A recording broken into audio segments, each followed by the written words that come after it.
She says, you know what, James, that she, like our kids are 10 and 12, that's Sarah's college fund. In other words, what they're doing, what the council is doing is, they're taking my cousin's dream of her kid being able to go to college. They're taking that away from them.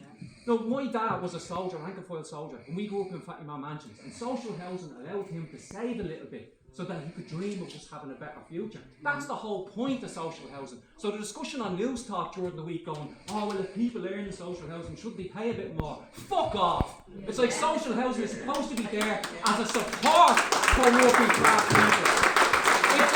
If they remove that support, what's the point of social housing then? Why have it in the first place if you're not going to give people that support? And people saying people in the private rented market don't get those supports. They should! Yeah. They should! Every worker should get those supports. So I am really angry about this. But I'm also angry because this rent hike is going to crucify people, it's going to steal working class people's futures and their kids' futures, and the council is saying it's because they've no money. Now we all know the government has cut funding to local councils and that's a disgrace, but the council isn't going to put it up to the government to ask for that money back. No, they're going to pick the pockets of the poorest families in the city to make it up. And then the council turns around and says, oh, we're buying the Camden Yard site for 19 million so we can build a new headquarters. Crucifying working class people in the city will raise 30 million, they're spending 90 million on the site alone. Now you work that out. Are you really that desperate for money if you're going to spend it on a new headquarters? So like it's outrageous that they're going to people in Oliver Bond, people in the inner city and picking their pockets. So I wanted to say, I was in work the other day, right? And a woman, Dinah, she cleans the bins and all in my job. And Dinah's from the north inner city, right?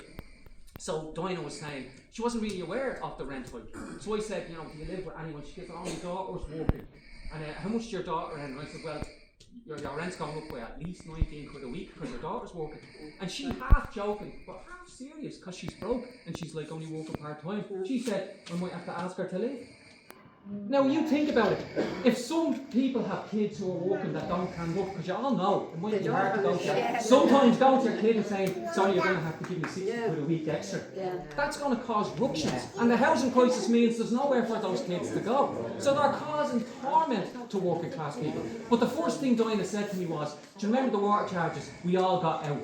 She said we all need to come together. Working class people feel strong in big numbers, and her first instinct was we all need to get out, we all need to come together. And I think the secret of the water charges, I'm not saying we're going to have protests of that size because that was enormous, but even if we had a few thousand out, the secret of getting those people out was that you need everyone to come together. We need the political parties. If the Social Democrats, People Profit and Sinn Féin, with their constituencies in the working class estates, if they said come out in a protest, people are more likely to come out. If the trade union says come out in a protest, if CATU says come out in a protest. So we need a big united front movement, and we need to have non-political and political. We need everyone working together to actually get the biggest mobilisation we possibly can. And I think we need a protest soon, because I think Dinah's instinct that we all need to come together and we all need to march, that's working class people's default position. That's what people think. They think we're stronger in numbers and we all need to come together.